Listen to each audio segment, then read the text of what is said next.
عمران خان کا barrack number 3 से पाकिस्तानी कौम के नाम पहला खत, यानी कैदी नंबर 804 का पाकिस्तानी कौम के नाम बैरक नंबर 3 से पहला खत आया है। ये कॉलम का उन्वान उन्होंने दिया है।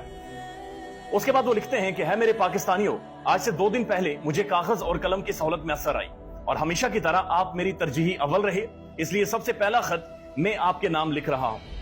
मुझे पता है कि मुझे नहीं पता कि आपके साथ बाहर क्या हो रहा है, लेकिन मुझे इतना पता है कि आपके साथ जो कुछ भी हो रहा है वो अच्छा नहीं हो रहा। ये मेरे इनकार की सजा है और इनकार की सजा का मुझे अंदाजा था, इसलिए अपने घर में खौफजदा करने से लेकर यहाँ बैरक नंबर 3 तक जो कुछ मेरे साथ किया जा रहा है ये खिलाफ तवक्को नहीं था। इसके बारे में मुझे पहले से इल्म था।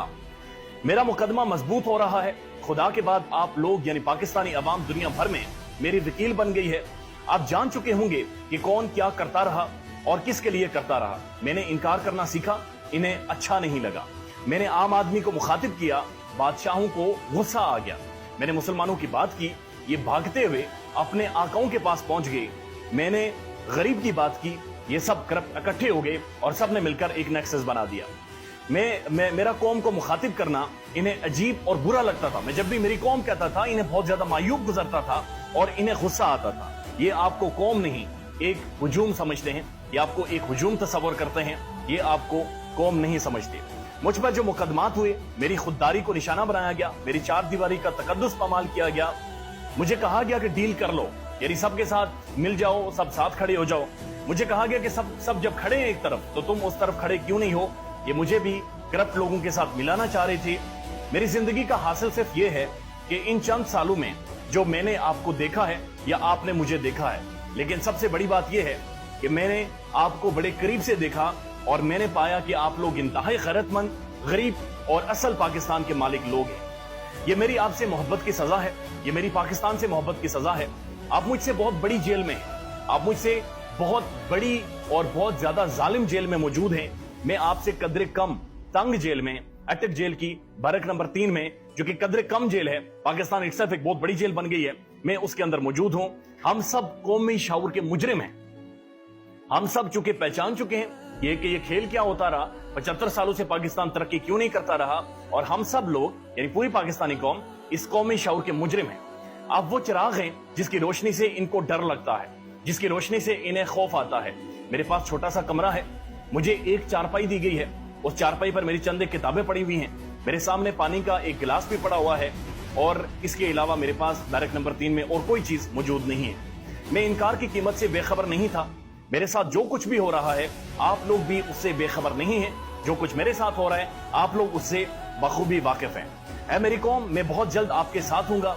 आपका खान मायूस नहीं हुआ, आपका खान खड़ा है। मैं आपसे वादा करता हूं, मैं हार नहीं मानूंगा, मैं जंग को आखिरी लम्हे तक लड़ूंगा। ये मेरा आपके साथ वादा है। ये बड़ा जबरदस्त आर्टिकल है, एक कॉलम है जो आबिद अंदरीब साहब एक यंग जर्नलिस्ट है, उन्होंने लिखा है। और इस कॉलम में भी उन्होंने तमाम तर जो कुछ इमरान खान के साथ हो रहा है या पाकिस्तान में होता रहा उसको उन्होंने अपरो कर रखा है और एक बड़े जबरदस्त तरीके से उन्होंने एक एक चीज को बयान किया। तो बात सिर्फ ये इस कॉलम के हद तक नहीं है, बल्कि अटक जेल के अंदर आज कुछ जुडिशियल प्रोसीडिंग्स भी हुई। लेकिन ये एक बड़ा एक अजीब और गरीब सा इत्तेफाक है। इमरान खान का मामला जब भी अदालत में होता है या तो मुअज़्ज़ज़ जजेस बीमार हो जाते हैं, उनकी सेहत खराब हो जाती है। इस्लामाबाद हाई कोर्ट में जब मामला था तो इस्लामाबाद हाई कोर्ट के जो फाजिल जज हैं आमिर फारूक साहब, आपने देखा कि 3 से 4 दफा उनकी सेहत खराब हो गई। कई दफा समातों के दौरान वो ये फरमाते रहे कि शायद मैं कल ना हो सकूं, शायद मैं कल ना हो, परसों ना हो, क्योंकि मेरी सेहत खराब हो रही है। उसके बाद हमने देखा कि इलेक्शन कमीशन ऑफ पाकिस्तान के जो वकील थे उन्हें चक्कर चढ़ने शुरू हो गए, उन्हें मरोड़ पड़ गई, वो बीमार हो गए। और अब अटक जेल में जो इमरान खान की जमानत का मामला था साइफर के केस में और शाह महमूद कुरैशी साहब का मामला था, उसके बारे में आज ये खबर आई कि जो फाजिल जज हैं अबू अल हसनात जुल्करनैन साहब, उनकी अहलिया की तबीयत खराब हो गई है, लिहाजा वो 1 हफ्ते के लिए छुट्टी पर चले गए। तो यानी कि जो साइफर का मामला है वहां पर भी जो मामला सॉर्ट आउट होना था वो नहीं हो सका। ये इमरान खान की जमानत का मामला आगे नहीं बढ़ सका। उसकी लार्जली वजह यह है कि जो जज साहब हैं उनकी अहलिया बीमार हो गई है, उनकी अहलिया की सेहत खराब हो गई है और ये मामला अब तकरीबन 1 हफ्ते बाद ही दोबारा शुरू किया जाएगा। तो ये भी अनप्रेसिडेंटेड गैर मामूली है। और ये सिर्फ अटक जेल तक गैर मामूली नहीं है, बल्कि अगर आप लाहौर चलें जहां पर एक अदालती फैसलों का जनाजा निकाला गया, अदालती फैसलों का भुरकस निकाला गया, अदालतों की तौहीन की गई, एक जजेस की तौहीन की गई और अमजद रफीक साहब की जो हिदायत थी कि डीआईजी ऑपरेशन परवेज इलाही साहब को अपने घर पर छोड़कर आए, घर पर तो क्या छोड़ते, परवेज इलाही साहब को उठाकर गाड़ी में डाला और उसके बाद अटक जेल में उन्हें शिफ्ट कर दिया गया। उसके ऊपर आज उन्होंने नोटिस लिया और पहले उन्होंने कहा कि डीआईजी ऑपरेशंस को, पुलिस की जो एडमिनिस्ट्रेशन है उन सबको यहां पर अदालत में पेश करें। تو انہیں یہ بتایا گیا کہ جناب ڈی آئی جی آپریشن تو موجود ہی نہیں ہے، پولیس کی یہاں پر جو انتظامیہ ہے وہ یہاں پر موجود ہی نہیں ہے، بلکہ وہ سارے بلوچستان چلے گئے ہیں۔ بلوچستان کیوں گئے ہیں اس کے بارے میں کسی کو علم نہیں ہے۔ اور اس کے بعد جب انہوں نے کہا کہ 2 بجے تک آئی جی پنجاب کو میرے سامنے پیش کریں، تو اس کے بعد یہ بتایا گیا کہ آئی جی صاحب کسی میٹنگ میں ہیں، یہ نہیں پتا کس میٹنگ میں ہیں، لیکن آئی جی صاحب کسی میٹنگ میں ہیں، اور اس کے بعد آئی جی صاحب پیش نہیں ہوئے۔ اب کل کا ٹائم انہوں نے دے دیا ہے، اور انہوں نے کہا کہ کل اگر پیش نہ کیا گیا تو میں بہت ایک اسٹرکٹ ایکشن لوں گا اس سارے معاملے کے خلاف۔ اور یہ بھی خبریں آ رہی ہیں کہ اسلام آباد کی جو آئی جی ہیں ان کے اوپر البتہ انہوں نے کنٹمپٹ آف کورٹ لگا دی ہے، توہین عدالت لگا دی ہے کہ میرے عدالتی فیصلوں کے برعکس انہیں کس طرح سے لاہور میں آ کر انہوں نے ایک دوسری جگہ پر صوبے میں آ کر انہوں نے یہ کارروائی کی اور پرویز الہی صاحب کو یہاں سے لے کر گئے اور اس کے بعد اٹک جیل کے اندر شفٹ کر دیا گیا۔ تو یہ ساری چیزیں جو کہ پاکستان میں ہو رہی ہیں جو غیر معمولی ہیں، ان پریسیڈنٹ